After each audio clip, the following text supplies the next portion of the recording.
Bună ziua din nou, bine ați revenit. Sper că un pic de cafea a prins bine după prima sesiune și probabil după drumul lung pe care l-ați făcut până la București, mulți dintre dumneavoastră. Intrăm în cea de-a doua sesiune de lucru a conferinței noastre, dar înainte de aceasta aș vrea să fac câteva anunțuri sau o mică intervenție cu detalii administrative.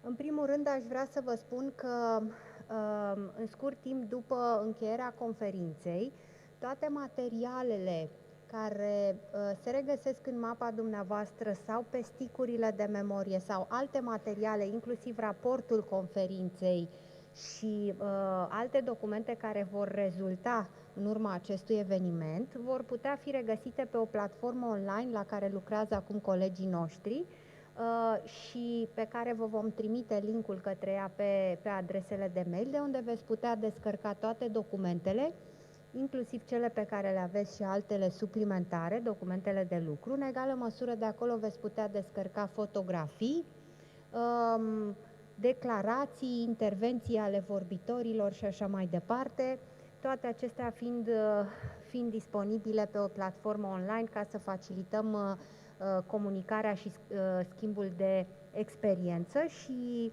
ea va fi disponibilă pentru un an de zile, deci acolo veți găsi materialele și resursele. În al doilea rând, aș vrea să vă spun că la finalul acestei conferințe, la ultima pauză înainte de final, veți primi diplomele de participare cu sprijinul colegilor mei, probabil la intrare aici în foaier. Și în al treilea rând, vroiam să vă spun că mi-aș dori foarte mult ca cele două paneluri tehnice care vor începe în foarte scurt timp după această sesiune să fie interactive, și pentru aceasta avem prezenți alături de noi în sală câte două perechi de facilitatori pentru fiecare dintre sesiuni, sesiunea de educație inclusivă și sesiunea de protecție a copilului. Avem un facilitator din partea părții române și un facilitator din partea, sau moderator din partea Plan International. Aceștia vor prelua de asemenea întrebări de la invitații noștri din online și sper că vom putea să avem o interacțiune activă, ca să spun așa. Cam acestea sunt detaliile administrative pe care vreau să vi le comunic. Pentru orice fel de altă problemă legată de organizare, nu ezitați să îi contactați fie pe colegii mei care se află prezenți aici, fie pe partenerii de la Plan International care sprijină și ei organizarea acestui eveniment. Bun. Revenind acum la subiectul nostru, în această sesiune vorbim despre contextul, ca să spun așa, contextul mai larg al întâlnirii noastre și ceea ce ne aduce astăzi împreună, și anume răspunsul României la criza umanitară a refugiaților în contextul conflictului din Ucraina. Cred că pentru a fi în măsură să mergem mai departe cu acest demers, este foarte important să înțelegem unde ne aflăm, de unde am plecat, unde suntem în acest moment, pe parcursul acestei viziuni strategice pe care o implementăm, și unde ne dorim să ajungem. Și asta voi încerca eu să vă povestesc acum în câteva cuvinte.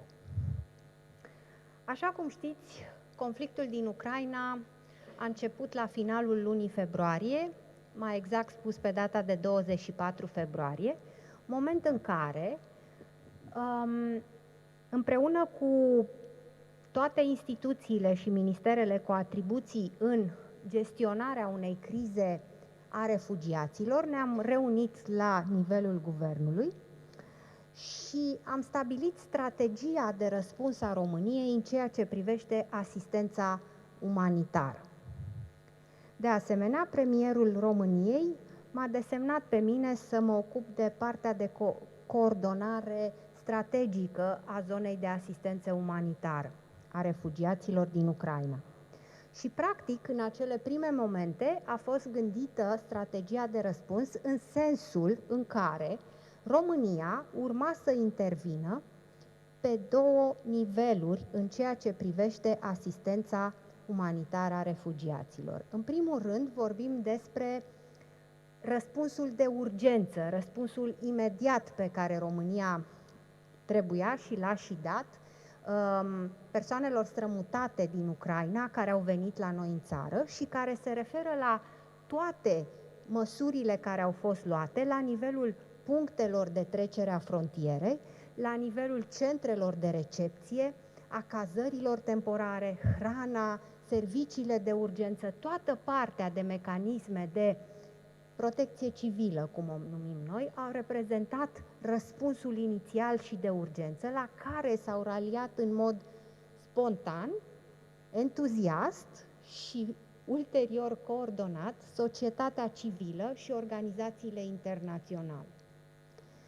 Toată această parte de răspuns de urgență, care a început din ziua 1 și continuă încă în prezent, a fost și este coordonată de Departamentul pentru Situații de Urgență, care, pe lângă măsurile ce țin de intervenția aceasta umanitară în regim de urgență, a derulat și derulează în continuare o serie întreagă de misiuni operaționale de sprijin umanitar, destinate atât Ucrainei, cât și Republicii Moldova. Și aici mă refer la coridoarele verzi, care au fost stabilite pentru a trimite ajutoare umanitare din România sau din alte țări sau de la organizații internaționale, cât și hub-ul umanitar de la Suceava, Siret, de care probabil ați auzit, înființat în coordonarea Comisiei Europene, prin intermediul căruia se trimit tot la fel ajutoare umanitare multiple către Ucraina în mod special. Deci, cu alte cuvinte, vorbim de o fază de răspuns de urgență, intervenție de urgență în prima fază a crizei umanitare. Evident că în tot acest timp, la nivelul guvernului a fost necesar să lucrăm realmente 24 din 24, pentru că a trebuit să acomodăm și din punct de vedere legal nevoile refugiaților generici, cum îi numim noi, refugiaților din Ucraina. Așa se face că în mai puțin de 2 săptămâni, guvernul a modificat și emis peste 20 de acte normative pentru ca noi să putem permite persoanelor strămutate din Ucraina să aibă acces la sistemele noastre de protecție. Și de ce spun acest lucru? Pentru că, evident că vecinii noștri alungați din calea războiului aveau și au nevoie de mare ajutor. Însă, particularitatea și specificitatea acestei crize umanitare din România constă în faptul că afluxul de oameni care au intrat în România, vorbim de peste 1 milion de cetățeni ucraineni, cea mai mare parte dintre ei au intrat în România cu pașapoarte, fie biometrice, fie pașapoarte normale, ceea ce din punct de vedere legal îi califica cu statutul de turist. O foarte mică parte dintre aceștia au intrat cu documentele naționale sau fără documente și aceștia au fost orientați, evident, de către Poliția de Frontieră, către procedura de azil, pe care noi o cunoaștem foarte bine. Însă, pentru marea majoritate a celorlalți ucraineni, a trebuit în preț de câteva săptămâni să schimbăm legislația de asemenea natură încât să le putem oferi acces la servicii de sănătate, educație, sociale și așa mai departe, chiar dacă ei aveau acest regim juridic de turiști, pentru că cu toții ne uitam la realitatea concretă a lucrurilor, căci erau niște oameni în nevoie. Evident că la începutul lunii martie, Consiliul Uniunii Europene a emis o decizie prin care s-a stabilit activarea mecanismului de protecție temporară la nivelul Uniunii Europene. Aceasta a fost un moment important pentru România și pentru celelalte state membre, pentru că ne-a oferit, practic, cadrul juridic prin care să putem sprijini mai mult și mai bine pe cei care aleg să rămână în România, pe cetățenii ucraineni care aleg să rămână în România și care se înrolează sau aplică pentru acest statut juridic. Așa se face că încet, încet ne-am îndreptat către a doua fază de intervenție ca și răspuns la criza umanitară a refugiaților, care este reprezentată de faza de integrare sau de măsuri pe termen mediu și lung pentru incluziunea persoanelor dislocate din Ucraina în România. Este foarte bine cunoscut faptul că peste 1 milion de ucraineni au intrat în România de pe 24 februarie până în prezent și aproximativ 10% dintre aceștia au rămas și rămân în țara noastră. Evident că pentru această categorie de persoane avem nevoie de măsuri de sprijin și integrare, în primul rând pentru a-i ajuta să devină independenți și autonomi și pentru a se putea susține în țara noastră. Dar pentru a realiza acest lucru, în prima fază, în mod normal, trebuie să venim în sprijinul lor cu un set de măsuri. Acesta este motivul pentru care am decis la nivelul guvernului faptul că trebuie să avem un plan de măsuri la nivel național, măsuri de integrare în următoarele domenii: educație, sănătate, locuire, ocupare, adică acces la piața muncii, copii și tineri și persoane vulnerabile. Pe cale de consecință au fost organizate 6 grupuri de lucruri, fiecare grup de lucru la nivelul unui minister, grupuri de lucru din care au fost coordonate de secretari de stat de la nivelul ministerelor de linie și din aceste grupuri de lucru au făcut parte experți din minister, reprezentanți ai organizațiilor neguvernamentale, delegații ai lor de fapt, și reprezentanți ai agențiilor ONU prezente în România. Aceste grupuri de lucru au lucrat preț de aproape 3 săptămâni pentru elaborarea unor planuri sectoriale, adică în fiecare domeniu, în domeniul educației, în domeniul sănătate, în domeniul copiilor, persoanelor vulnerabile, a fost realizat câte un plan de măsuri dedicat pentru a putea facilita integrarea refugiaților ucraineni în România. Poate vă întrebați de ce este nevoie să avem măsuri suplimentare de integrare în condițiile în care în prima fază de răspuns, nu-i așa, le-am dat acces liber la sistemele noastre sociale. Cu siguranță că dacă ne întrebăm acest lucru, este foarte posibil să și avem deja răspunsul, atât timp cât în sală sunt mulți specialiști, tocmai pentru că știm cu toții că nu este suficient, de exemplu, să dai acces liber la educație unui copil, adică să-i spui, ești liber să te înscrii la școală. Cu atât mai mult cu cât acel copil este un copil vulnerabil. Vulnerabil pentru că este refugiat, vulnerabil pentru că este de o anume etnie, vulnerabil pentru că este cu dizabilități.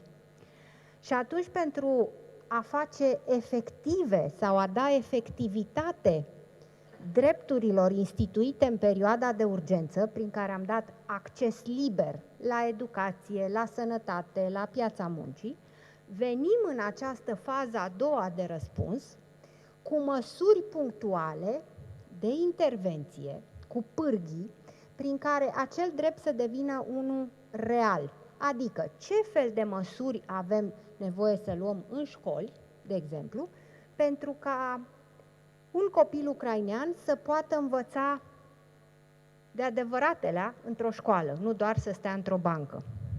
Ce tip de măsuri avem nevoie pentru ca un adult ucrainean să se poată angaja pe piața din România, nu doar îi dăm dreptul să se angajeze. Acestea sunt genul de măsuri care au fost cuprinse în planurile sectoriale pe care colegii din ministere împreună cu reprezentanții societății civile și ai organizațiilor neguvernamentale le-au realizat și care au fost coagulate într-un plan național de măsuri ce urmează să fie aprobat prin ordonanță de urgență și care se află în faza finală de avizare interministerială. Este rezultatul unui efort de echipă foarte mare pe care colegii din ministere l-au făcut alături de ONG-uri și de agențiile ONU și care, practic, va deschide etapa în care vom lucra structurat și eficient, aș îndrăzni să spun, pentru a ne asigura că acești oameni nu numai că au acces la serviciile noastre, dar devin și independenți. Sunt câteva domenii în care evident că România este în continuare vulnerabilă, cum ar fi persoanele vulnerabile sau locuirea, pentru că locuirea pe termen lung înseamnă cu totul și cu totul alt lucru decât accesul la cazare temporară.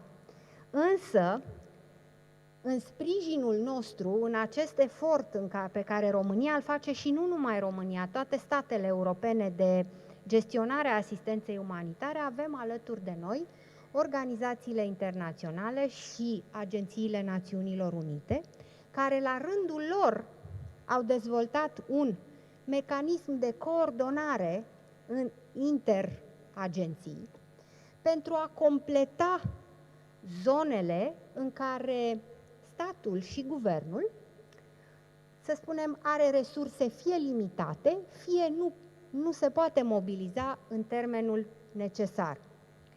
Astfel încât agențiile ONU, în coordonarea UNHCR, au dezvoltat un plan de răspuns regional și național care vine în completarea răspunsului României pe acele domenii în care noi ne simțim vulnerabili. Cum ar fi, de exemplu, sănătatea mentală, cred că suntem cu toții de acord că pe zona asta România mai are încă multe de făcut.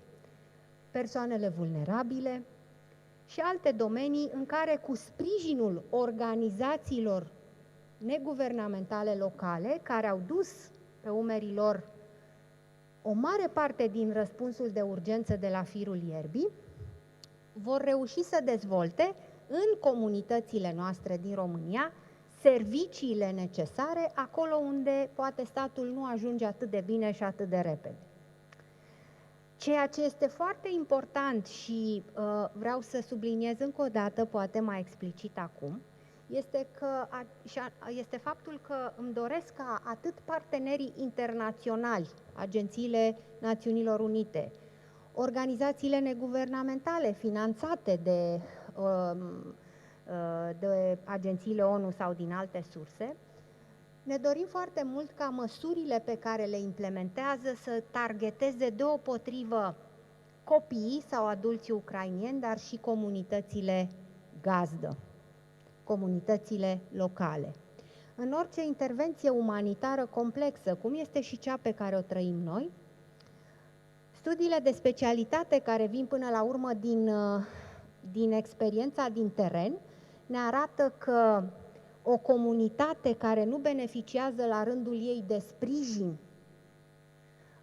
pentru a integra refugiații din orice zonă și de orice natură, la un moment dat se va delimita sau îi va respinge. Și cred că știți foarte bine la ce mă refer. Și atunci, ideea este că efortul pe care noi împreună îl realizăm și pe care dorim să-l dezvoltăm și să-l îmbunătățim, să vizeze deopotrivă nevoile copiilor, în cazul de față refugiați ucraineni, dar și a copiilor vulnerabili din comunitățile noastre, pentru că incluziunea înseamnă toate categoriile vulnerabile. Acesta este contextul mare în care astăzi noi ne întâlnim, iar această conferință internațională în domeniul educației inclusive și al serviciilor sociale destinate copilului, reprezintă practic o premiză, da? O rampă de expertiză care ne va ajuta să implementăm, sper eu, mai bine și mai eficient planul de măsuri ce urmează să fie foarte curând adoptat de către Guvernul României. Cred că ne amintim cu toții că sunt acei ani lungi în care am alergat după expertiză internațională sau europeană în ceea ce privește incluziunea și în special în zona de educație. Este o provocare, nu este un lucru ușor să integrezi sau să incluzi copii cu diferite tipuri de nevoi în sistemul de educație din România. Și dincolo de resursele care trebuie investite materiale, dincolo de voința de reformă care începe să se manifeste, iată, și la noi pe zona aceasta, este foarte important know-how-ul. Ce știu dascălii să facă sau să aplice cu copiii la clasă? Care sunt instrumentele pe care le pot folosi? În cazul de față, pentru copiii ucraineni, nevorbitori de limba română, dar să nu uităm că nu avem numai o barieră de limbă, ci avem și o barieră culturală și mai avem și bariera traumei pe care acești copii au trăit-o din cauza războiului. Asta nu înseamnă neapărat că toți și fiecare dintre ei au văzut crime, ci pur și simplu strămutarea, plecarea de acasă într-un loc total necunoscut și străin. Cred că știm cu toții că reprezintă o provocare pentru fiecare dintre noi și ca adulți. Așadar, provocarea noastră de astăzi este să stăm față în față cu experții internaționali care au venit să împărtășească din expertiza lor și să încercăm să adaptăm mai departe în mediile noastre. În speranța că acum aveți o imagine, să spunem, de ansamblu asupra procesului, unde am început, unde suntem și încotro ne îndreptăm, aș vrea să dau cuvântul mai departe vorbitorilor care vor pune astăzi pe agenda, din perspectiva lor, situația curentă, unde ne aflăm și cum ar trebui să mergem mai departe. Îmi face plăcere să o invit alături de mine pentru a lua cuvântul pe doamna Antoaneta Bolchiș, secretar de stat la Ministerul Educației, pentru... A trebuit să plece, îmi cer scuze. Ok. Bun, atunci o să mergem mai departe la reprezentantul UNICEF România, domnul Gabriel Vockel. Sper că domnia sa nu a trebuit să plece.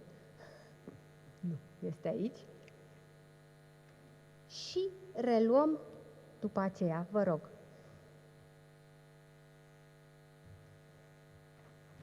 Good morning, everybody. Good morning. It's a privilege and pleasure to be here, and it's good to be among friends. Thank you so much. Now, I'll just try to touch upon a couple of things that were shared with me for broad guidance, but as Madalina said, I'm also happy to make it very interactive, so if there's any questions or comments, suggestions, please feel free, and I'm happy if this becomes a little bit of a dialogue. So firstly, perhaps I will just talk about a few challenges that we see as UNICEF in the child protection and education areas, to then go a little bit to opportunities, and to also hand over then to my good friend and colleague Pablo from UNHCR on some of the things that we do as the United Nations system. So to start on the challenges, many of which I think are fairly obvious to most of you, I think in Romania it is fair to say that even before the war in Ukraine and the ensuing refugee crisis, there were a number of significant challenges in the protection, education and health areas, so practically in all the social areas. And of course, 1 million people walking into this country and about 10-15% staying makes this a far more complicated picture and a bit of a different game. And I think the challenges, as in any crisis, as in most countries, always affects the most vulnerable the most. And I think to be a little bit more concrete in the context of Romania, that is children with disabilities, children from Roma communities, and children more generally from poor urban and rural households.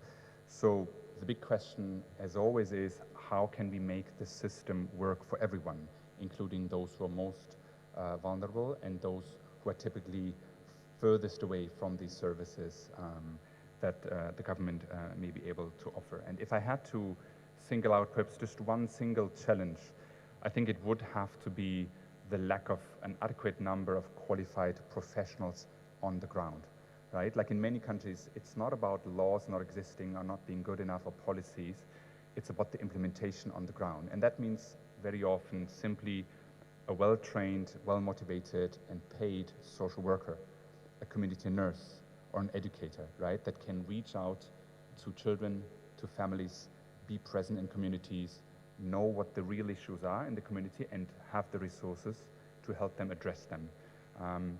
And as UNICEF, we've modeled our so-called minimum package of services, which we've run for 4 years, which was monitored and evaluated. And we are happy that in the law on social assistance, since the end of 2020, this has been mandated to be scaled up to national level. And put simply, this would bring the adequate number of social workers, community nurses and educators in adequate numbers across the country and literally change the present and the future of children in this country. And that will include all children, meaning also those who have now come to us here in Romania and live here as refugees for some time to come. So this is not exactly an extraordinary solution. It is a rather simple solution when you think of it, but it is not easy to implement. And I think when it comes to opportunities, this is where it lies.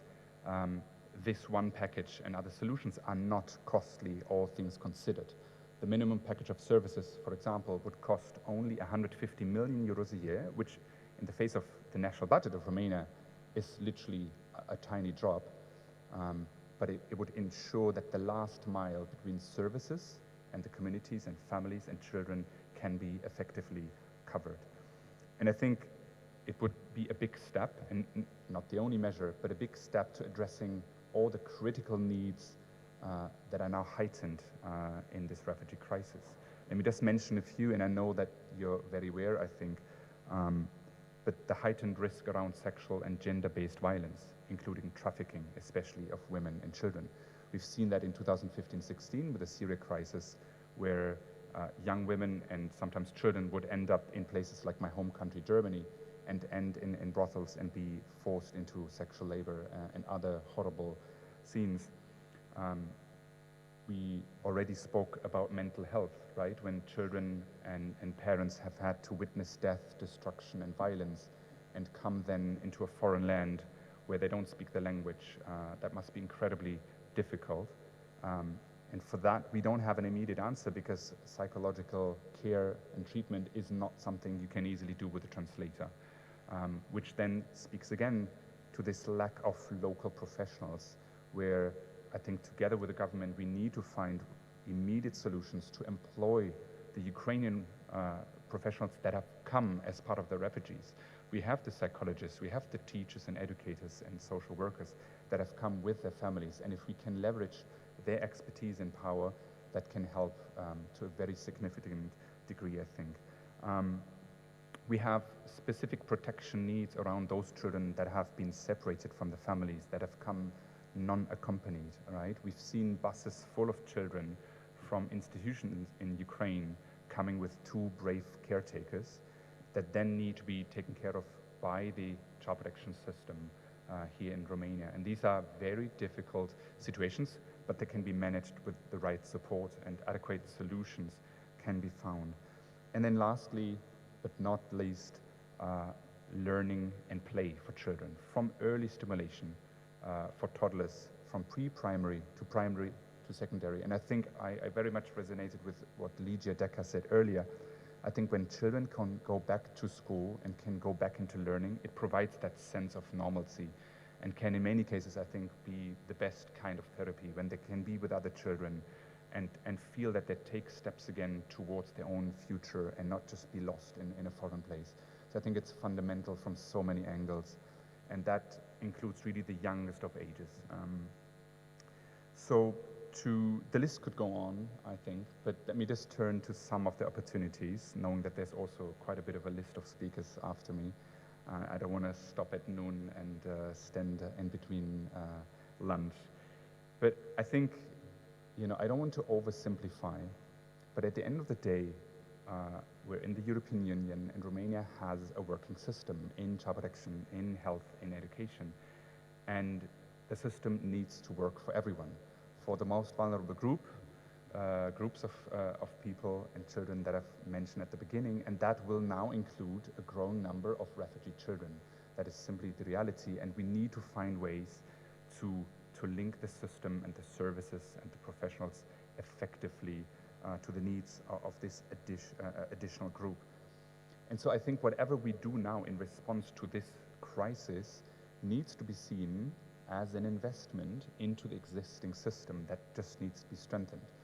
Because when the system works for the most vulnerable, we know that it works better for everyone. And cash is good, like social protection measures, like immediate cash, because it can provide the opportunity for refugees to make choices, right? And not to be forced into precarious labor and so on. But at the end of the day, cash is not enough. Care, and that is mostly services, need to come in, because cash cannot be the solution for everything.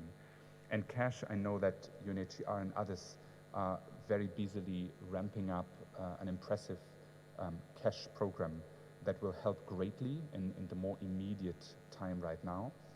But then we also need to look at the more immediate sphere and look at how the existing social protection system, like child allowances, disability allowances, and so on, can be made effectively available, so that, again, we do it in a systematic manner through the systems that exist already and not create something in parallel and strengthen, again, the system. I know I'm a little bit repetitive, but I think this is really the crux of the matter.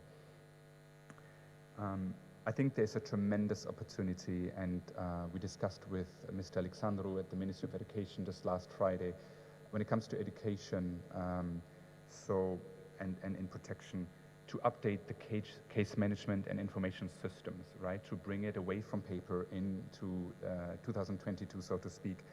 And again, when that happens and the different systems speak to each other, we will be able not only to be better monitor, but also to plan ahead, which will again help with using the scarce resources wisely.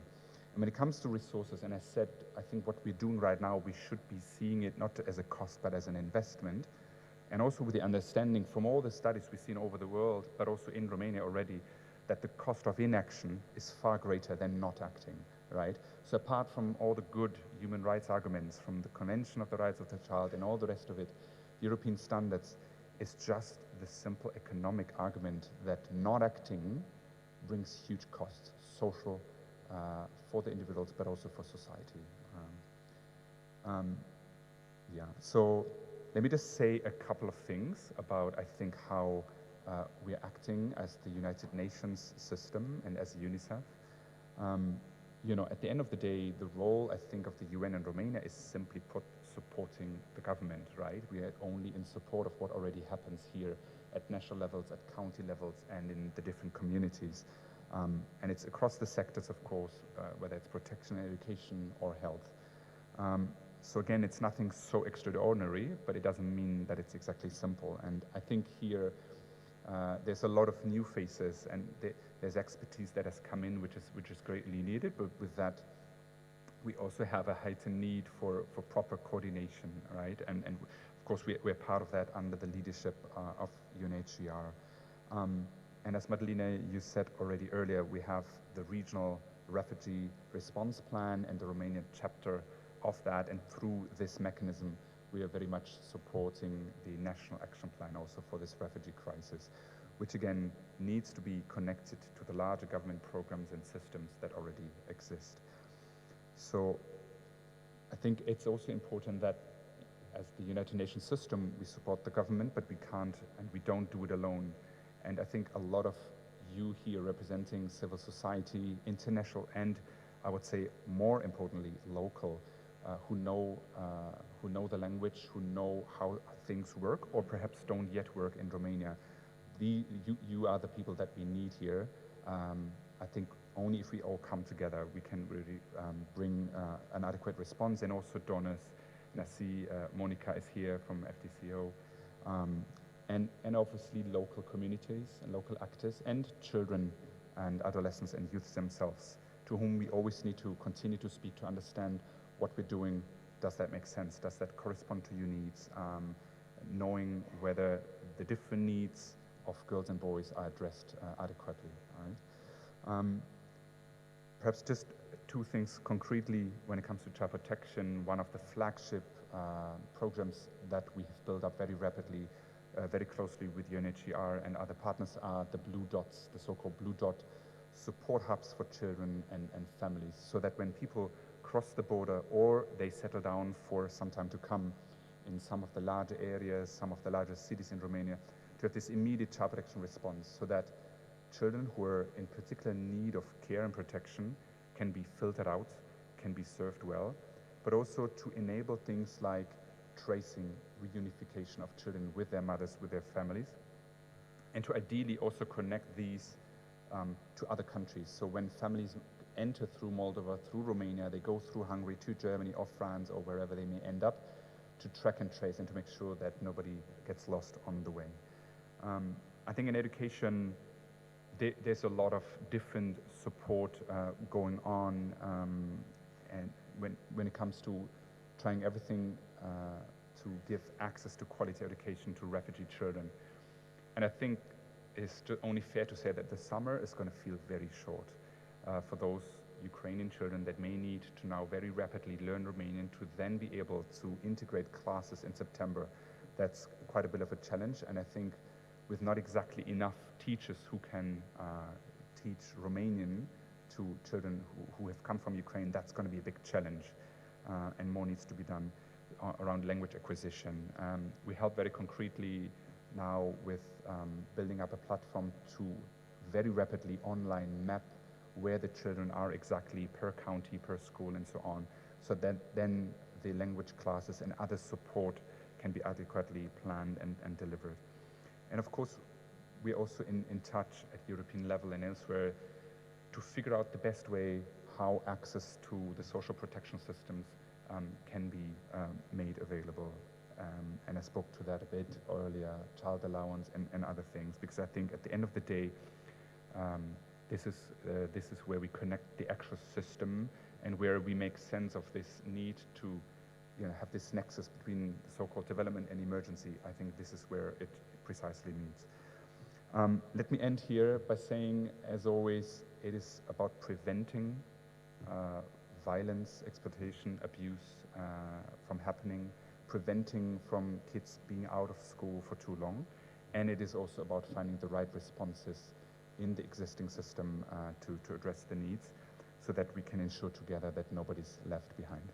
So let me end here. I feel I've been a little bit long already, but if there's any other questions or comments, I'm happy to answer. Thank you.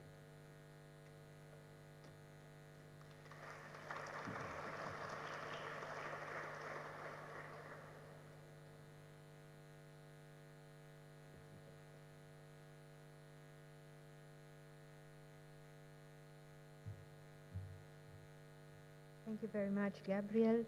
Mulțumesc foarte mult domnului Gabriel Vockel, partenerul nostru tradițional de la UNICEF România, care nu numai că a marcat istoria protecției copilului de mulți ani de zile, dar întotdeauna a fost alături de guvern, de Autoritatea pentru Protecția Copilului în diferitele forme și formule pe care le-a îmbrăcat, atât la nivel strategic, cât și la nivel de implementare, și mulțumim că sunt astăzi din nou alături de noi și parte a răspunsului pe zona de asistență umanitară a copiilor refugiați.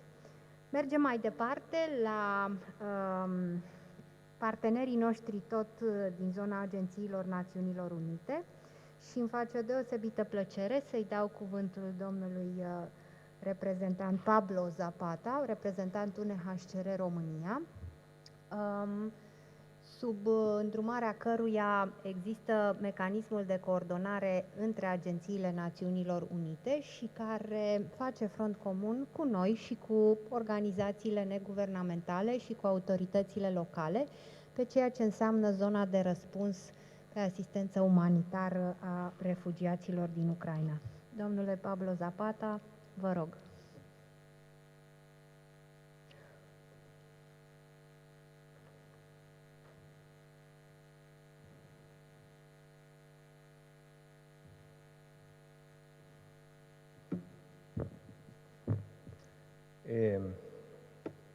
Good morning, still morning, so everyone. I suffer from a split personality when I have to speak. It is because sometimes I have to speak on behalf of all partners supporting the government's efforts, and sometimes I have to speak on behalf of the UNHCR and our own partners.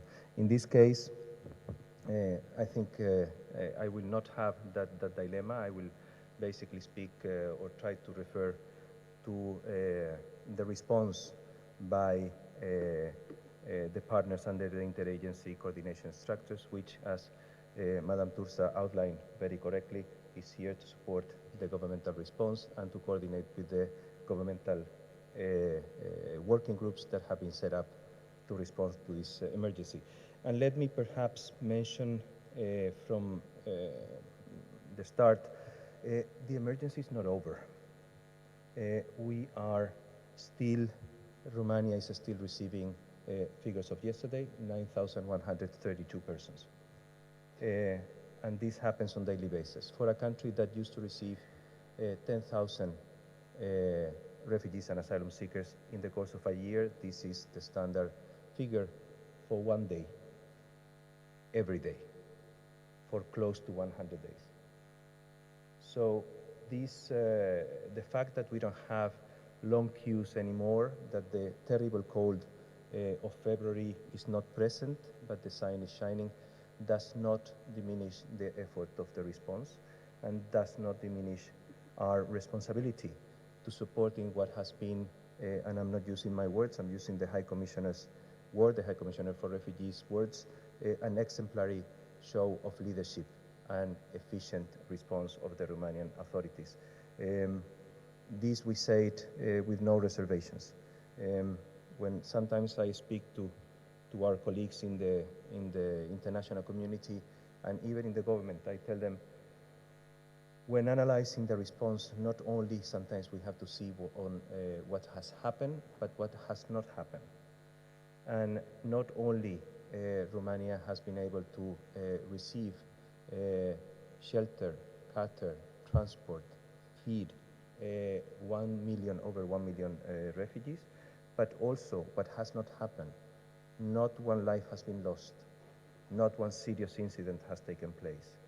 Not one serious accident has taken place. No reports of misconduct at the border in the emergency response have been received. This shows exemplary leadership. And this leadership in the initial phase of the response goes also into the second medium and longer term phase of the response, on which we are discussing today and which is being led by Ms. Turza and her team, and actually is being led by the Prime Minister, both parts of the response, the emergency and the longer term. We all know more or less the figures, 6.8 million refugees coming out of Ukraine, 1,066,000 have crossed into or have entered Romania, 85,000 of them remain in the country. Broadly, it goes up and down, is about a 10% of people, and 31,684 have received temporary protection. Figures on children, again, most of you know them, but now we have official figures that speak of the number of or percentage of children. 34 of those staying in Romania, of the 85,000, 34% are children. with 54% adult women and 12% of men. We are heading into a bit of what we think to be a time of a lot of movements along borders in the summertime. We see already a strong movement of refugees going back to Ukraine for various reasons. Most of the families staying here and staying elsewhere are torn families where husbands or fathers have remained in the country, all the elderly, the grandparents of children and others in the family, and one part of the family moved out. There is a strong desire, of course, to be together, and some families are trying to do that, only to discover a few days later that they need to leave the country again. So we will see a lot of movement back and forth in the border. We think that by September, October, figures will tend to stabilize in the whole region, not only in Romania. These movements will affect the capacity of children to integrate in the educational system and to receive support through services that are being rolled out or implemented at present. It will be a bit of an uneven road ahead.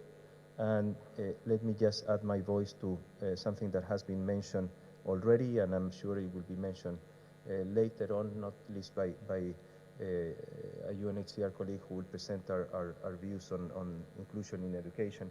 It is fundamental that refugee children are in the schools in the host countries. It's fundamental that they are in Romanian schools, and it is fundamental that they are documented.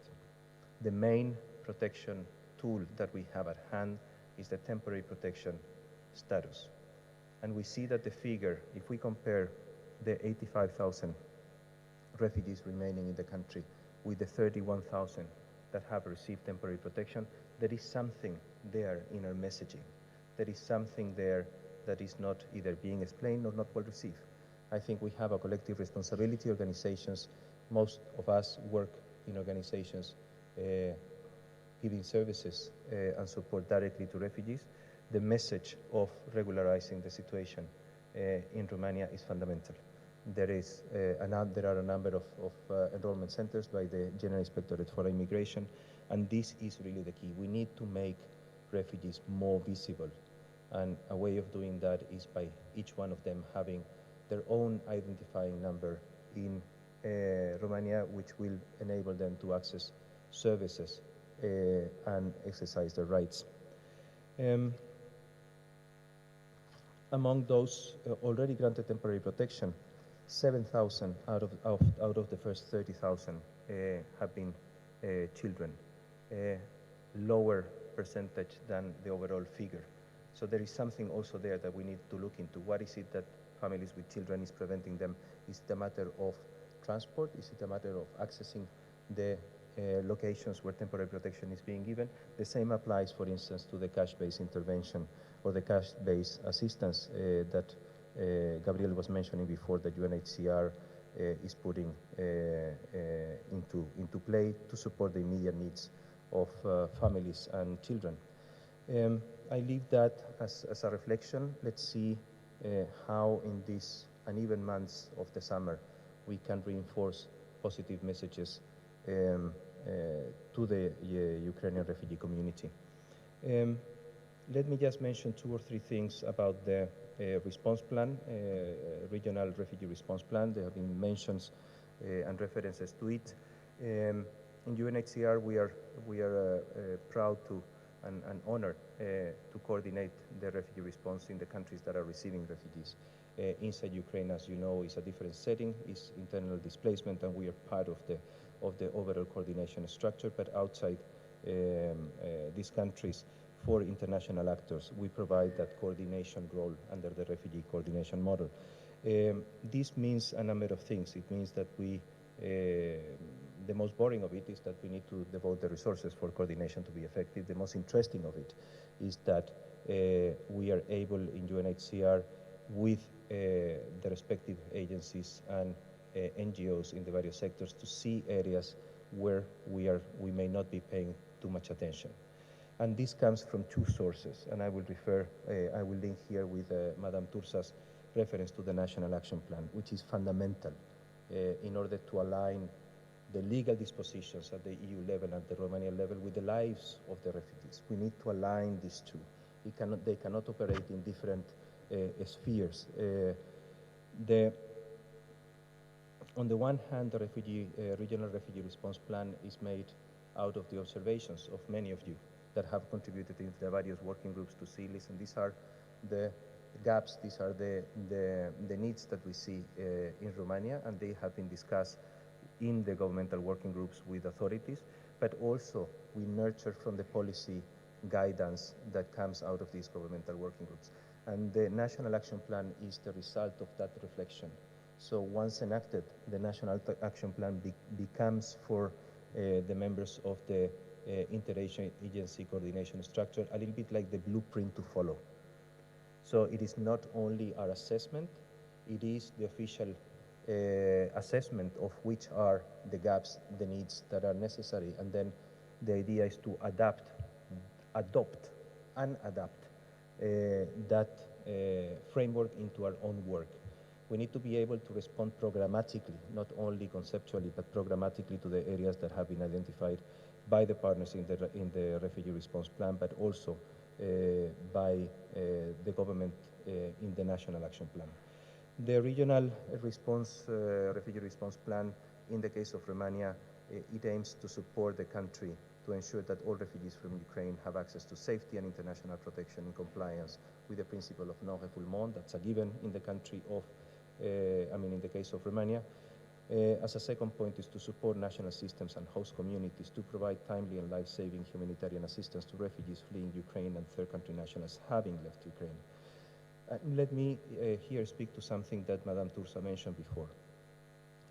We are, and we should probably do more, encouraging partners in the refugee response to include, to make the programs encompassing also and benefiting the national population who may be in a similar situation. In the case of UNHCR, that will be part of all of our partnership agreements with national and international NGOs to look for ways that the benefit to the refugees also extends to the host communities. That's fundamental for to ensure, of course, as we know throughout the world, a longer-term sustainable response. Then our third objective is to facilitate the identification of appropriate solutions for all and the promotion of social and economic opportunities while ensuring conducive and equal conditions for the refugees and third country nationals fleeing from Ukraine. A point here. There has been not one act of discrimination that has been recorded in Romania, neither at the border or in terms of access of services. If you come across this, please bring them forward. We are interested in following them. But the part of the exemplarity of the response in Ukraine has been no difference. Everybody coming out of Ukraine and entering Romania receives the same treatment. Our presence at the border aims also to monitor that aspect, but has been extremely easy to monitor in terms that there have been no cases we have observed, no instances of discrimination. And then, of course, to ensure the effective coordination of partners at the country and regional level in support of Romania's efforts. This translates into a number of measures that you will see in the section on child protection in the refugee response plan. I will not bore you with them. Gabriel mentioned several of them, and we think that this is a well-structured, consolidated plan ahead for the rest of the year. And again, as I was mentioning, needs to be complemented now by the policy lines and guidelines coming out of the National Action Plan. Let me give you, because and first I have to, otherwise we can extend. If you let me lose 1 minute, oh my God. Okay, so in 1 minute, let me give you an overview of what is the current programming of the international partners in child protection. We have 18 NGOs and UN agencies actually conducting under this umbrella child protection activities, and the total number of activities of these 18 agencies is 242 activities at country level. Where, because that was part of also of the ask of this intervention, where are partners developing those activities? By the end of April, and now by the end of May, in the first week of June, we'll have updated figures. So far, at the end of April, 55 of these activities were in Suceava, 54 in Bucharest, at national level 23, in Satu Mare 23, in Tulcea 21, then Iași, Maramureș, Galați, Botoșani, Vaslui, Brașov, etc., Constanța. So it is really a breadth of places. It's not Bucharest only, it is not only the 5-6 locations that we know that refugees are concentrating, but we encourage everyone to look into areas where there is less clarity about the number of refugees. They may not be the main areas of refugees. It is imperative, and I think Ms. Turza mentioned at the beginning of her intervention, the leave no one behind principle, not only concentrating in areas where we know there are more refugees. Of course, there we can scale up our programming significantly, but we are also looking to support smaller NGOs in areas where there may be less number of refugees, but they may have equal or bigger needs than refugees in other areas.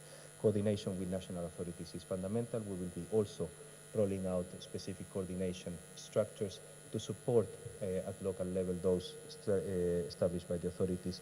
So this will not be only a national exercise, but also at least in the 6 areas where most refugees are staying, but also we will seek to reach out to authorities in areas of a smaller number of refugees.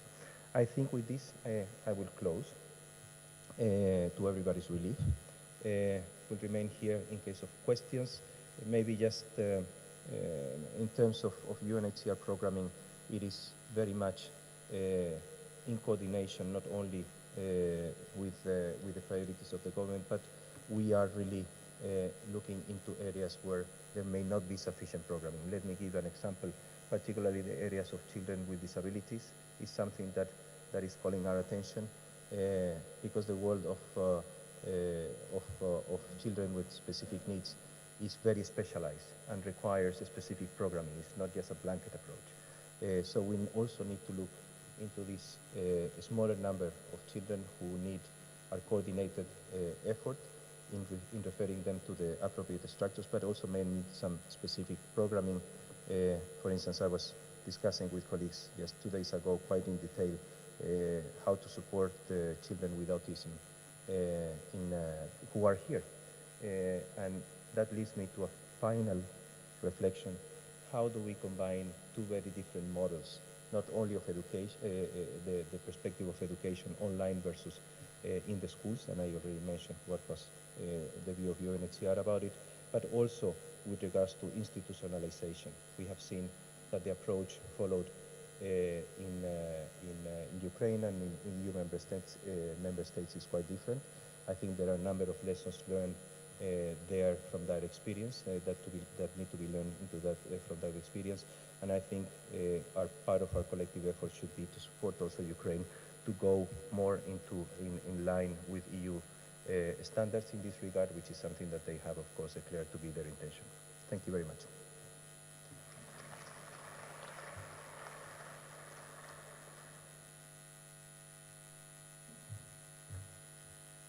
Thank you very much, Pablo. I know that each and every one of you has a lot to share today with us.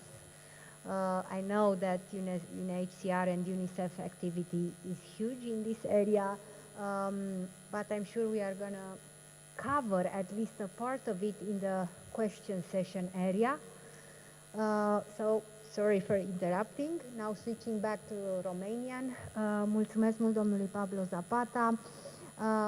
Acum o să facem o mică schimbare în program cu rugămintea ca intervențiile colegilor, partenerilor, invitațiilor noștri ulterior din sesiunea plenară să se încadreze în 5 minute pentru a putea cumva să recuperăm decalajul pe care l-am făcut în prima parte a sesiunii. Așa cum vă spuneam, o mică schimbare în program din motive organizatorice.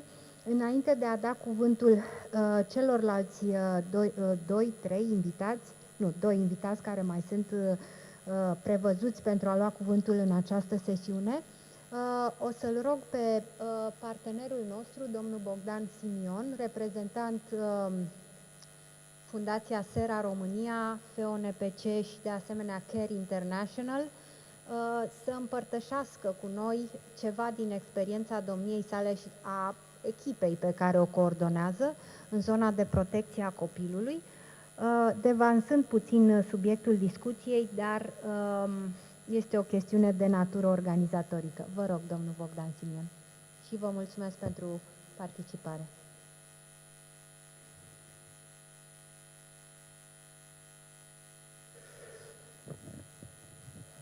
Bună ziua! Mulțumesc mult, doamnei Turza, pentru înțelegere.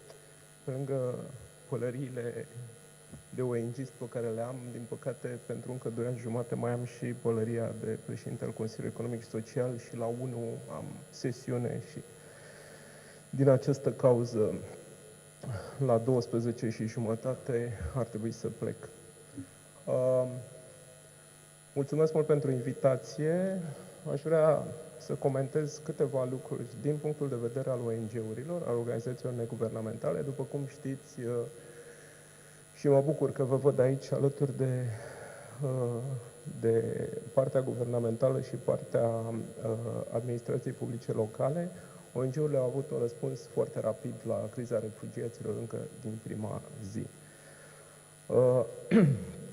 Alături de o reacție extraordinar de emoțională a voluntarilor persoane fizice, care ulterior, încet s-a stins și era normal să fie așa.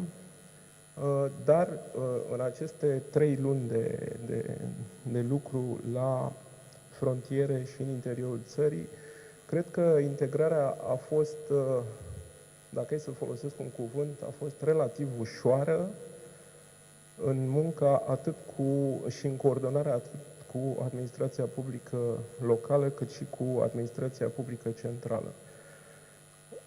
De altfel, dați-mi voie să apreciez apetența administrației în general pentru această cooperare. Nu că direcțiile generale de asistență socială și protecția copilului n-ar fi fost obișnuite cu organizația neguvernamentale, dar apreciez și apetența celorlalte părți ale administrației locale și mă refer aici la direcțiile pentru situații de urgență, la IGI și așa mai departe. Tot acest efort până la urmă a fost în beneficiul refugiaților. După cum știți, organizațiile neguvernamentale s-au mobilizat în special pentru faza 1, pe partea de traducere, de ghidaj, de adăpost, de hrană, de transport, de tranzit, de asistență de orice fel, de prevenirea traficului de persoane, de prevenirea violenței și de asistență psihologică. Multe din organizațiile neguvernamentale care nu erau neapărat specializate în această zonă au învățat, au fost multe formări. Țin minte că la nivelul Federației Organizațiilor Neguvernamentale pentru Copil au fost 2 formări, mai ales pe asistența psihologică, atât pentru refugiați cât și pentru cei care lucrează cu ei. Au fost 2 cursuri timp de 2 săptămâni la care cred că au participat mai mult de 1000 de asistenți sociali, psihologi și oameni care lucrează în teren. Dar după faza 1, așa cum spunea și doamna Turza, cred că de vreo o lună și ceva, a început o planificare strategică pentru faza a 2. Faza a 2, care privește în special măsurile de durată medie și durată lungă. Legislația României are o lege extrem de generoasă în ceea ce privește copilul. 272 pe 2004 vorbește la articolul 3 despre 4 categorii de copii care intră sub incidența acestei legi. Copiii români, copii de cetățenie română, copiii fără cetățenie, copiii protejați de o formă sub legislația regimului refugiaților și ceea ce este poate cel mai important, copiii străini în situații de urgență. Spun asta pentru că dacă refugiații încă nu s-au înregistrat pe protecție temporară, indiferent de această înregistrare, copiii străini în situații de urgență sunt toți copiii din Ucraina. Asta înseamnă că drepturile copilului ucrainien pot fi adresate. Pot fi adresate de sistemul românesc, sub orice formă. Și mă refer aici la 3 drepturi fundamentale, nu că altele ar fi mai puțin fundamentale, dar sunt 3 drepturi primordiale: dreptul la sănătate, dreptul la educație și dreptul la protecție. Dreptul la sănătate, evident, trebuie adresat și m-aș fi bucurat să văd chiar mai multe comentarii apropo de dreptul la sănătate, pentru că chiar dacă nu e cadru aici, vorbim doar despre educație, dar știți, până la urmă, un copil poate să absoarbă informația dată de sistemele de educație cu mai multe condiții, respectiv să fie sănătos, să fie echilibrat psihologic, să aibă un echilibru nutrițional corect, în așa fel încât informația pe care o primește să poată stoca. Și cred că și acest drept ar trebui discutat. Dreptul la educație, evident, măsurile inițiale de urgență au fost luate cu foarte multă celeritate. Va urma faza a doua de integrare, în care, în condițiile în care avem, cred, anul acesta, o schimbare de legislație anunțată de Ministerul Educației, cu legea Educației, va fi un proces foarte interesant, atât de urmărit cât și de participat la el. Iar partea de protecție este destul de clară, cel puțin pentru mine. Protecția copilului se poate face fără niciun fel de impediment în condițiile lui 272. Sigur, toate lucrurile astea pot fi văzute într-o manieră optimistă, dar, din păcate, eu nu sunt întotdeauna un optimist și, din păcate, România are propriile sale limite. Și limitele astea ne spun, și cred că tot aici a fost o întâlnire organizată ieri de World Vision, ne spun, de exemplu, că 2 din 10 copii în România se culcă nemâncați. 1 din 10 copii nu merge la școală. 41,5% din copiii români sunt în risc de sărăcie sau de excluziune socială. Astea sunt limitele noastre. Sunt limitele în care trăim. Copiii ucrainieni care vin în România nu vor putea să depășească aceste limite pe care nici noi nu le depășim. Dar vor trebui să fie totuși incluși în acest sistem. Poate că este un moment acum, anul acesta, să ne reevaluăm sistemele. Să le facem să evolueze atât pentru copiii români, cât și pentru copiii ucrainieni. Este foarte important, pentru că, vedeți, vorbim despre un număr de aproximativ 30.000 de copii ucrainieni. Sunt sub 1% față de populația infantilă a României. 30.000 de copii ucrainieni nu înseamnă foarte mult. Dar înseamnă mult tocmai pentru că avem aceste limite în sistem și aceste limite ca țară. Așteptăm cu nerăbdare ca ordonanța de urgență care stabilește strategia pentru perioada următoare, la care am lucrat cu toții și mulțumim mult Guvernului pentru includerea organizațiilor neguvernamentale în acest proces, o așteptăm cu nerăbdare pentru că această ordonanță de urgență ar trebui să facă o regularizare a legislației alta decât 272. Ar trebui să expliciteze toată legislația subsecventă lui 272, trebuie să se adapteze acestei categorii de copii pe care n-am mai avut-o într-un număr atât de mare până acum, respectiv cea a copiilor în situații de urgență aflați pe teritoriul României. De asemenea, așteptăm activ de data aceasta identificarea, înregistrarea și evaluarea socială a tuturor copiilor ucrainieni. Și la asta lucrăm atât cu doamna Turza, atât cu Autoritatea Națională pentru Protecția Drepturilor Copilului și Adopție, atât cu UNICEF, cât și așteptăm să lucrăm cu dumneavoastră, Direcția Generală de Asistență Socială, Serviciile Publice de Asistență Socială și ONG-urile care aveți asistenți sociali, pentru că până când nu vom identifica cazurile reale, nu grupurile populaționale, nu statisticile, ci copiii individuali, până când nu-i vom înregistra, nu-i vom identifica, înregistra și evalua situația, nu vom putea găsi un răspuns adecvat pentru ei. Mulțumesc mult, mulțumesc pentru toată asistența. SERA și CARE și Federația au programe finanțate pentru 35 sau 36 de ONG-uri, pentru 6 direcții generale de asistență socială și pentru măsurile de integrare alături de Autoritatea Națională pentru Protecția Drepturilor Copilului și Adopție. Și, așa cum mă știți, suntem aici pentru a ajuta ceea ce faceți. Mulțumesc mult de tot!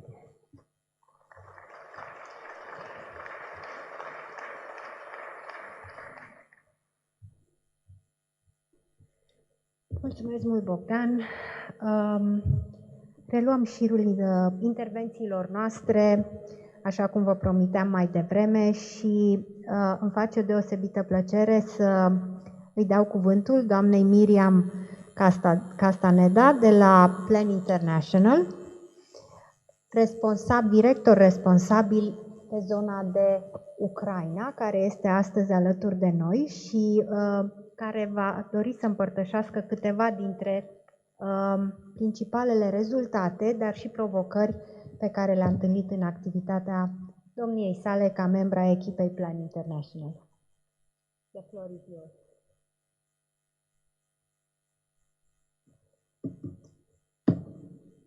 Good afternoon.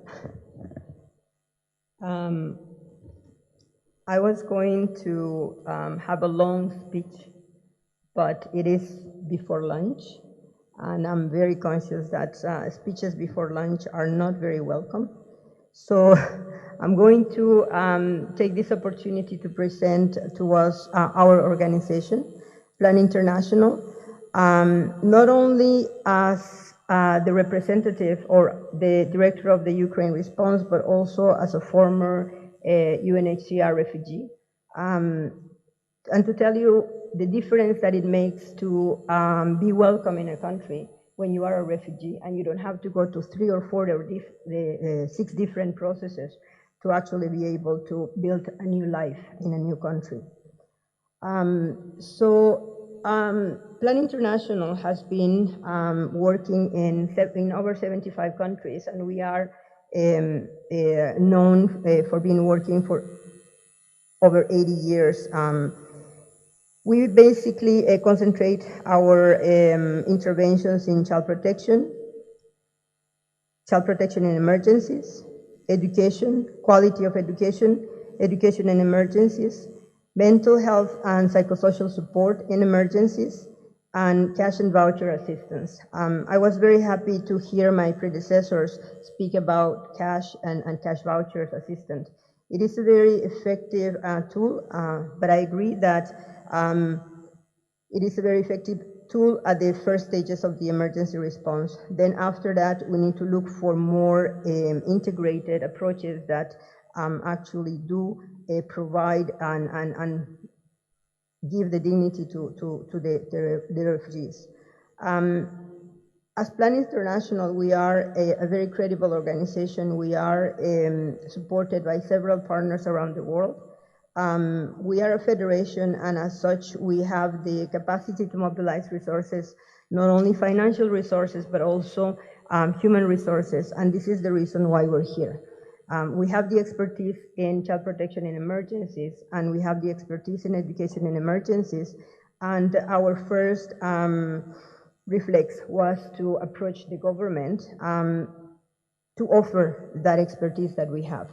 I want to congratulate my colleagues for the great effort that they are being making here.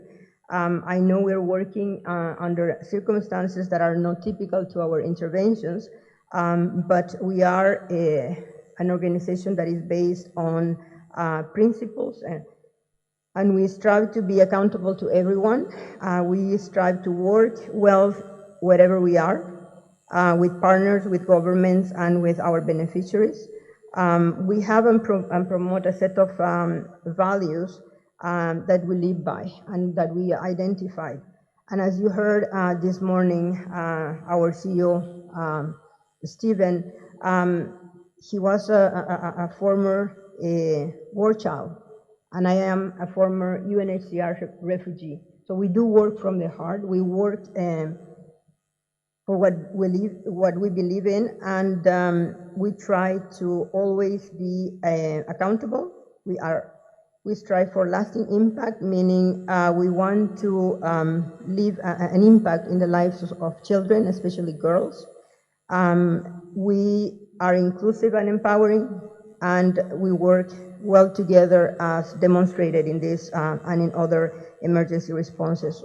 We have been able to mobilize resources from all over the world, not only financial, but also human resources, which are the most important. And we are here to pledge our support to the Romanian government in increasing the capacity in the sectors that the government mentioned requires capacity. I was going to go into a series of recommendations that we have seen and studied. However, my predecessor already spoke about those, and I know that we need to be brief, so I'm just going to read a little bit of a brief that we are recommending in terms of what humanitarian actors in Romania need to do, especially because this crisis affects children, and teachers are the first care bearers when they are at school. So we make the plea to have teachers who are the critical duty bearers in schools, contributing to the emotional and psychosocial and physical protection of children, as well as a positive teaching and learning environment. Initiate partnerships with teachers to promote equitable gender norms, and support children to develop risk management and social and emotional competencies. We are here to support that. We are here to support the government in developing those capacities, and we are more than happy to continue the dialogue in this sense. As a good practice, we would recommend that financial support for students should be expanded through mechanisms such as waivers or tuition fees, so that children can be integrated into the mainstream society. We also recommend that we prioritize evidence-based education system strengthening, so that the strategies in which we engage teachers, children and families and local communities in policy reform create an enabling environment that considers the view of all stakeholders, including host communities. As planned, we always work to integrate refugees within the host communities, and we support the host communities to accept the refugees who we work with, and do not create conflict, and avoid conflict and manage the type of conflict. This conflict or this war is unprecedented in this century. It is unbelievable that we are speaking about war in this day and age. However, we need to join forces and invest together to respond. My great appreciation to Madam Turza for giving us the opportunity to support the government, to open your doors to Plan International, and we promise that we will continue to mobilize the resources that are required, both human and financial, to be able to support you, to be able to support the integration of refugees in the Romanian society, if that's what they choose to do, and we are here in that sense. So thank you very much for your attention, and as I said, if you want to discuss more in terms of what Plan does around the world, we work in 75 countries, we work in all the continents, and this is a great experience that we are all living. So thank you very much. We'll be available for questions during lunch, or at any time you can please approach us, and we will be more than happy to respond. Thank you very much.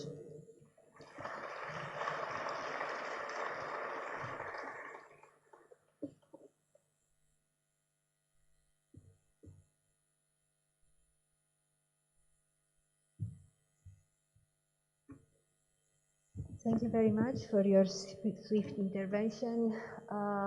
We are really humbled and grateful by the service provided by Plan International at international level, not only in Romania. In Romania is just the beginning of a nice and long cooperation, I hope.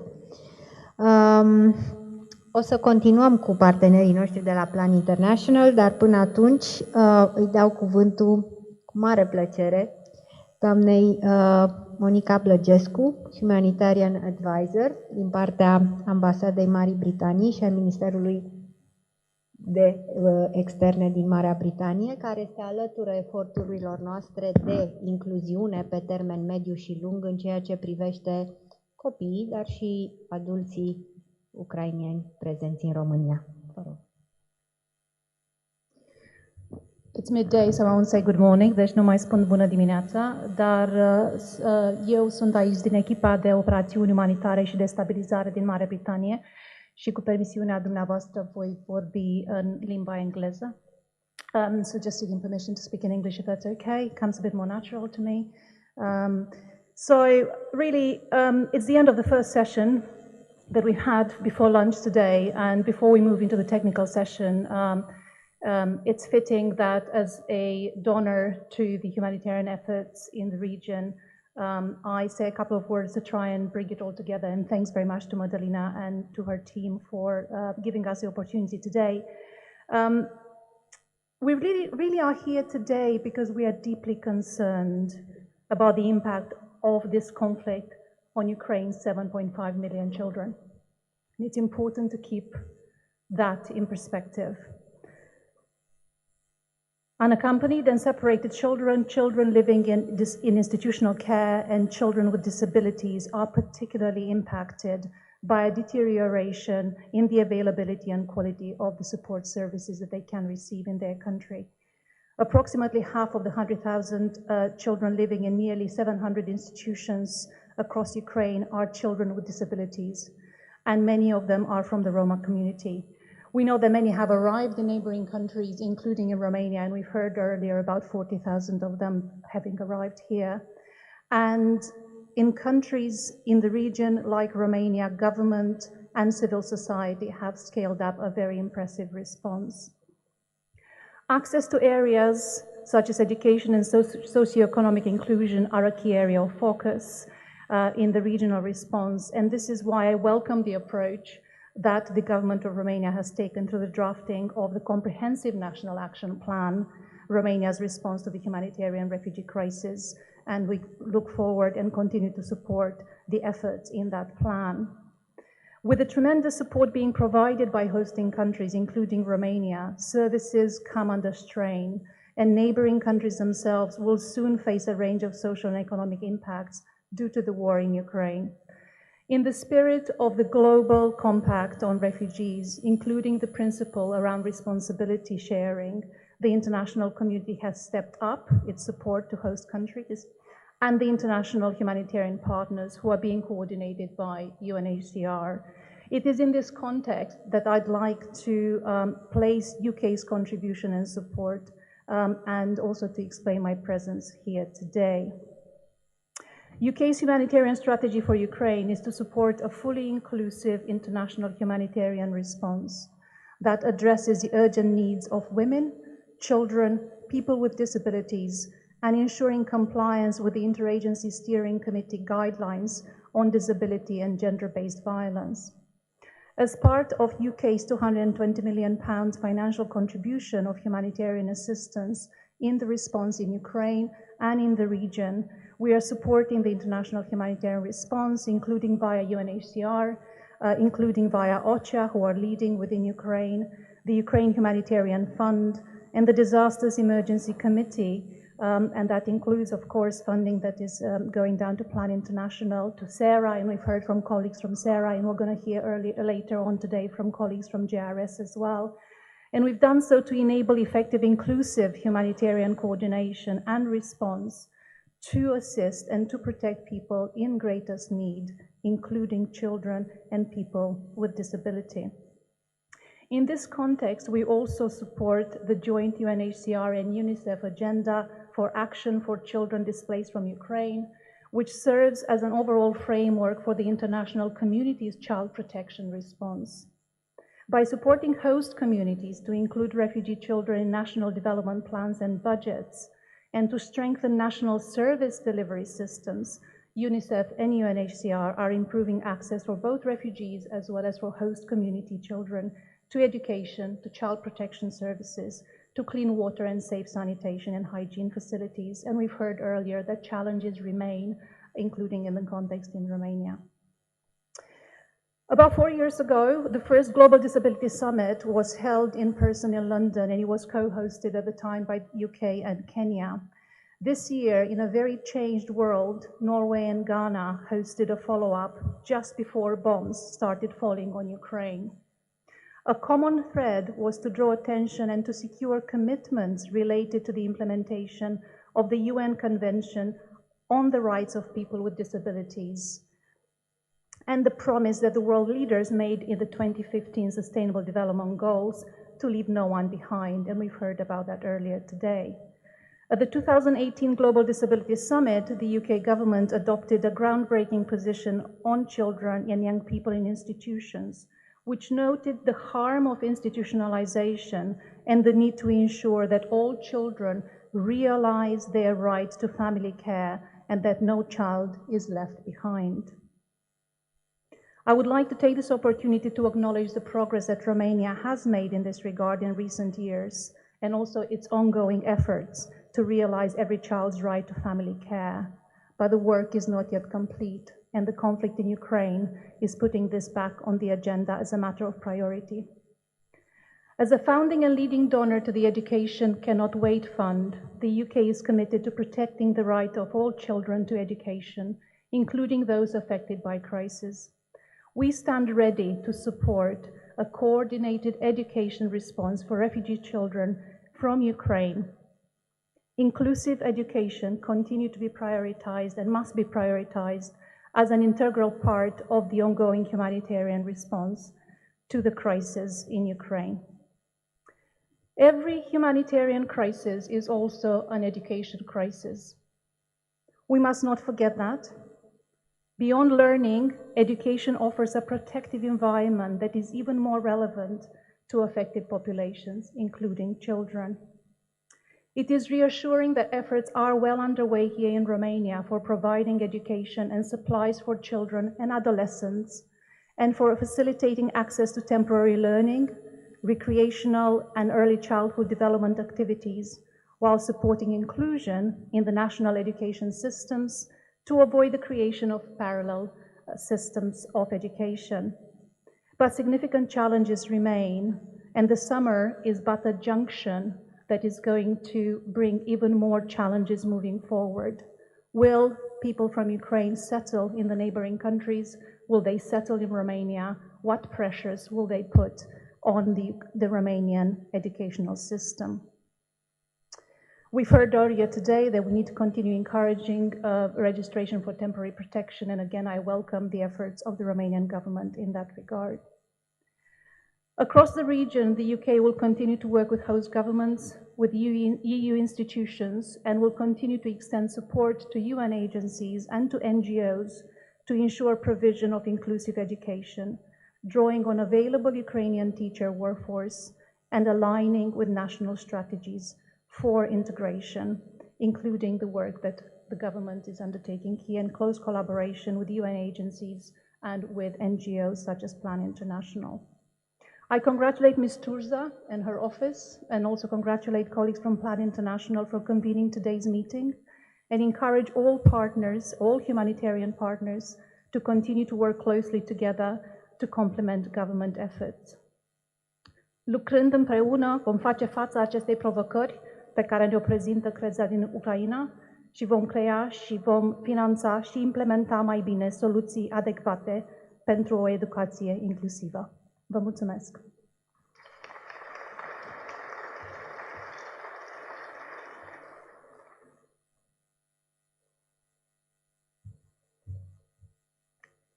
Mulțumesc foarte mult, doamna Monica Blagescu, întotdeauna clară, la obiect.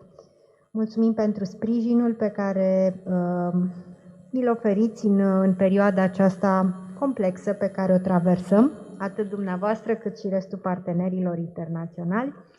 Acum, aș vrea să fac câteva precizări de ordin administrativ, tocmai pentru că în continuare suntem puțin în întârziere. Vă propun să facem următorul lucru. Vă propun să dăm cuvântul următorilor doi vorbitori din partea Guvernului, respectiv din partea Ministerului Educației și a Autorității pentru Protecția Copilului, și după aceea o să o luăm pauza de prânz, pe care o așteptăm cu toții, și vom reveni în sală pentru a continua cu restul invitațiilor din sesiunea tehnică plenară, ultima dintre ele, cu rugămintea să ne reîntoarcem în sală la ora 13, vă rog frumos, pentru a mai recupera puțin din decalaj, și vă promit că la finalul programului vom putea sta mai mult de vorbă și vom putea împărtăși din idei și dincolo de cadrul mai restrictiv al conferinței. De asemenea, în această a doua parte a sesiunii plenare tehnice, îmi face plăcerea să-i dau cuvântul sau să fac transferul de moderare sau facilitare către reprezentantul partenerilor noștri de la Plan International, domnul doctor îmi cer scuze, presigur nu o să-i pronunț bine numele, domnul doctor Krishnan, care va face această trecere și concluziile dintre vorbitorii care urmează să participe în cel de-al doilea set de vorbitori din panelul din sesiunea plenară. Vă mulțumesc mult, Mr. Krishnan. The floor is yours. Thank you. Good day, everyone. I have almost an impossible task to do that. Originally, we have scheduled 75 minutes, 1 hour and 15 minutes for this session, but we are going to do it in short period. I am assured excellent cooperation by our dynamic speakers who will be coming live any moment, and I would request each one of you also to support this session so that we can continue with the rest of the sessions, which are equally important. So when the moment comes for you to ask questions, it will be great if you can stick with short questions rather than long statements. So with the cooperation of our speakers and all of you, I'm quite confident that we can do it in a shorter period. As Madam Madalina has already explained, what we are going to do is that we are going to do it in 2 sessions. We will start with 2 speakers, and then we go for a lunch break, and we come back and then we'll continue with the rest of the speakers.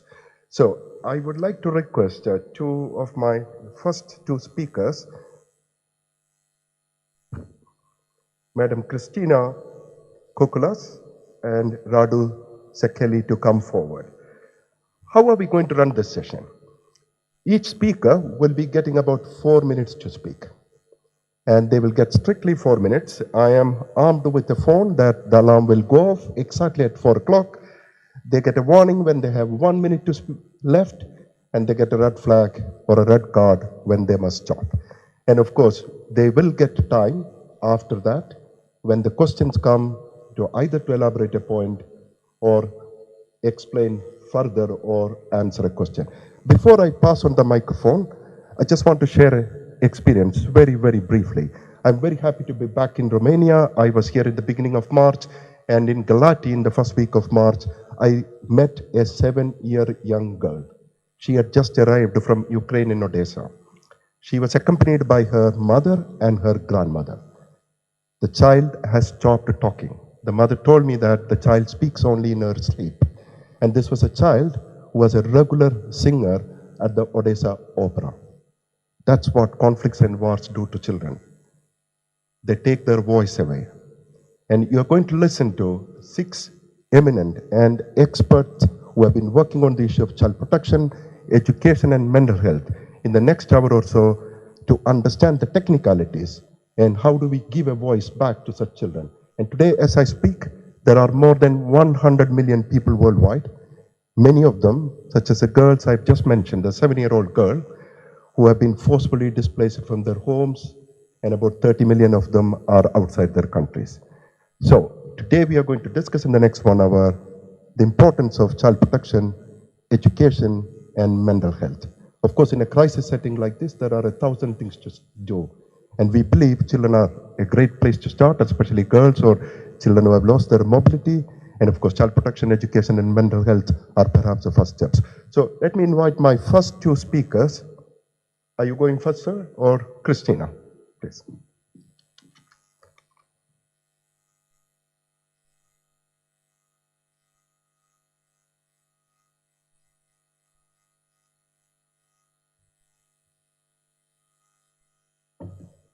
Bună ziua tuturor! Știu că am o misiune grea, dar de obicei îmi place să vorbesc repede și să fiu la subiect.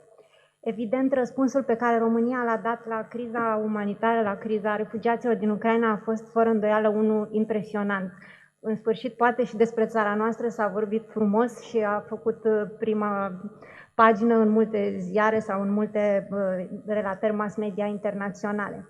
Însă, vorbind foarte pe scurt prin prisma instituției pe care o reprezint, trebuie să spun că principala provocare pe care am văzut-o încă din primele momente ale crizei a fost aceea nevoie de identificare a tuturor copiilor care, fugind din calea războiului, alegeau țara noastră ca țară de destinație sau, și mai complicat în acele momente pentru noi, ca țară de tranzit. Efortul pe care societatea civilă și autoritățile de la nivel local, ONG-urile, autoritățile centrale au făcut a fost fără îndoială unul exemplar. Însă, în primele zile, problematica copilului ni s-a părut că nu era pe agenda. Din fericire pentru noi, la nivel de guvern, s-a înțeles foarte repede acest lucru și în regim de urgență, așa cum știți, majoritatea celor care sunteți astăzi în sală au fost adoptate în regim de urgență ordonanțe care pe noi ne-au sprijinit să realizăm ceea ce era de o importanță primordială, dacă pot să spun așa, la acele momente, să identificăm copiii care intrau în țară. Provocarea nu era doar că trebuie să știm cine sunt. Provocarea pentru noi era că tipologia acestor copii era una extrem de variată. Nu vorbeam de copii care veneau în mod normal însoțiți de părinți, vorbeam de copii care erau aduși până la graniță de părinți, vorbeam de copii care veneau însoțiți de diverse persoane și era important pentru noi să știm ce anume trebuie să facem. Și era important pentru noi să susținem ca autoritățile de la nivel local să fie parte a echipelor integrate care trebuiau să acționeze la frontieră. Acest lucru l-am realizat și, așa cum s-a menționat și mai devreme, vom intra în faza a doua a răspunsului la criza refugiaților, a răspunsului național al României. Pentru noi însă rămâne în continuare o provocare, e adevărat, nu de aceeași dimensiune, să mergem mai departe și să identificăm la nivel de comunitate copiii care au intrat în România în primele zile ale crizei. Pentru că, din păcate, probabil, încă există astfel de copii. S-a vorbit astăzi aici despre nevoia de a-i aduce la școală, despre nevoia de a avea copii sănătoși și copii educați, evident. Dar ca să îi aducem la școală și să-i ținem sănătoși, trebuie să știm cine sunt. Și aici o provocare mai mică pentru România, dar care e o problemă care ne preocupă pe noi de ceva timp, este că în această etapă vom lucra cu autoritățile de la nivel local. Știm că direcțiile fac foarte multe lucruri, însă identificarea celor din comunitate trebuie să se facă cu ajutorul primăriilor și cu ajutorul serviciilor publice de asistență socială și protecția copilului. Acum, cred că mă apropii de final, n-aș vrea să închei totuși fără a mulțumi și a felicita colegii noștri de la Direcțiile Generale de Asistență Socială și Protecția Copilului din țară, care, mai ales în județele de graniță, au fost acolo încă din primele zile, când ei nu erau parte a răspunsului, au fost acolo și au făcut ceea ce știu ei cei mai bine, au venit în sprijinul copiilor celor mai vulnerabili. Mulțumim foarte mult! Vom fi în continuare parte din echipa de la nivel guvernamental care va lucra pentru bunăstarea și pentru găsirea celor mai bune soluții pentru acești copii și să sperăm că într-un timp cât mai scurt vor reuși totuși să se întoarcă la ei acasă. Mulțumesc!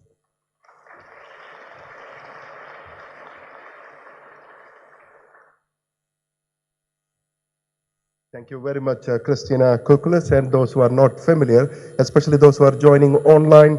Christina Kukulis is the Secretary General of the National Authority for the Protection of Children's Rights and Adoption, the Romanian National Central Authority responsible for children's rights. Thank you very much for setting the bar high and sticking with your time. I would like to invite my next speakers, Radu Sekeli.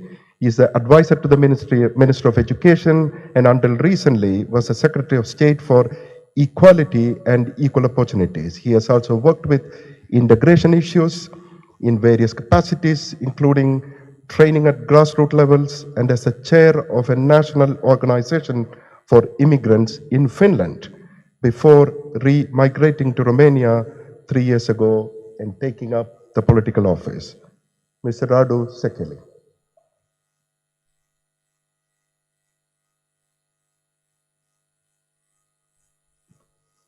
Bună ziua, doamnelor și domnilor, doamnă consilier de stat.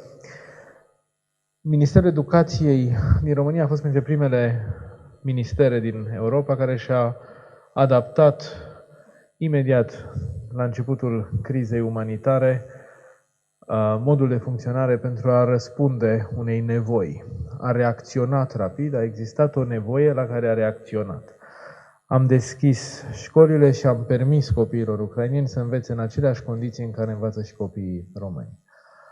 Ulterior, am mai reacționat la o cerere, la o nevoie, aceea a profesorilor ucraineni care veneau din Ucraina de a-și organiza propriile grupe de învățare în școli din România după curiculumul ucrainean. Și am fost primul stat, primul guvern care a permis acest lucru, a pus la dispoziție spații, așa cum ați auzit mai devreme în intervenția domnului secretar de stat Alexandru, unde profesorii ucraineni, învățători lucrează cu copii după curiculumul ucrainean. La un nivel formal, cred că am făcut ceea ce știm poate cel mai bine să facem, adică ne-am deschis inimile și porțile pentru vecinii noștri aflați într-o situație vulnerabilă. Însă, dincolo de această metaforă, ospitalitatea are limitele ei. Și pe lângă deschiderea porților și a inimilor trebuie să venim și cu măsuri de sprijin. Nu doar pentru copiii refugiați în situații care sunt evident într-o situație vulnerabilă, ci și pentru toți copiii care sunt într-o situație vulnerabilă, doar că acum vorbim de această categorie în mod specific. Mi s-a cerut să prezint punctele tari, strengths, în ceea ce am făcut până acum și să identific și nevoile, punctele slabe, oportunitățile, nici nu știu cum să le spun. De amenințări nu vreau să vorbim în acest context. Avem nevoie de date, cum spunea și antevorbitoarea mea, avem nevoie de informații. Trebuie să știm câți copii intră în țară și trebuie să știm unde merg. Poate ne ajutați să vedem cum facem acest tracking. Pentru că nu avem aceste date, avem date generale, știm câți intră, nu știm câți ies și pleacă mai departe și câți rămân și mai ales nu știm unde sunt și ce fac acești copii până în momentul în care ei se înscriu într-o școală, fie românească, fie după curiculumul ucrainean, în grupe create de cetățeni ucraineni. Avem o nevoie de capacitate fizică, de infrastructură. Trebuie să vedem cum regândim sistemul în așa fel încât să permitem fie învățare online, fie în alternanță, pentru ca acești copii să poată participa într-un mod cât mai autentic la procesul de învățare. Și aici poate găsim în urma acestor discuții și acestei conferințe niște soluții inovative care să meargă dincolo de statul în fața calculatorului și urmărirea unor profesori dintr-o altă țară. Avem nevoie de expertiză în cum să integrăm niște copii care nu vorbesc limba și care trebuie să o învețe pe parcurs. Nu cred personal în soluția învățării limbii în 6 săptămâni sau în 3 luni, chiar dacă va da o bază, nu este suficient. Profesorii care lucrează la clasă cu acești copii au nevoie de sprijin pedagogic pentru a ști cum să-i integreze fără a le vorbi limba, pentru că acolo este provocarea cea mai mare. Nu vorbim limba copiilor cu care lucrăm. Avem nevoie de resurse umane, avem nevoie și de voluntari și de resursă umană plătită, care să îi sprijine pe cei care lucrează deja în sistemul de învățământ. Să vină, să lucreze alături de ei și să-i sprijine cu competențe pe care le au, fie lingvistice, fie de altă natură, inclusiv comunicare interculturală și integrare. Sunt niște competențe foarte importante care trebuie avute în vedere. Și în ultimul rând, știți, elefantul, the elephant in the room, de care nu vorbește mai nimeni, avem nevoie de bani. Solidaritatea europeană în integrarea și în ajutorarea refugiaților se manifestă nu doar în expertiză și în sfaturi, ci și în bani. Este un lucru foarte simplu și integrarea, ajutorarea lor costă. Un lucru pe care momentan îl discutăm este cum reușim să atragem fonduri pentru a avea această resursă umană suplimentară, pentru a avea această expertiză de care, evident, avem nevoie. Cam astea sunt mesajele mele acum în deschidere. Înțeleg că s-a schimbat puțin structura și vom răspunde la întrebări după prânz. Mulțumesc foarte mult!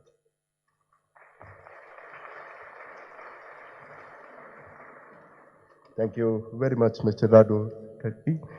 So we are going for a lunch break, and I want to promise you something. There are 4 more excellent speakers with some fantastic experience, both within the country. This is especially for those who are joining online, as well as 2 speakers with international and global experience and expertise.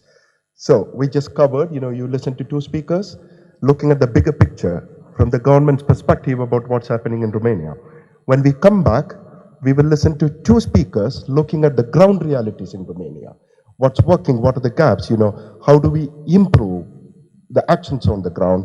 And then we'll go to our last 2 speakers who will bring in some international and global dimensions. I can guarantee you, I've listened to some of them in the past, they are going to be excellent. So may I request you all to come back sharp at 1 o'clock, and we will begin exactly at 1 o'clock. Once again, may I propose one more round of applause to the first 2 speakers, and see you back here at 1 o'clock, and those who are joining online will be back in this room in about 25 minutes. Thank you.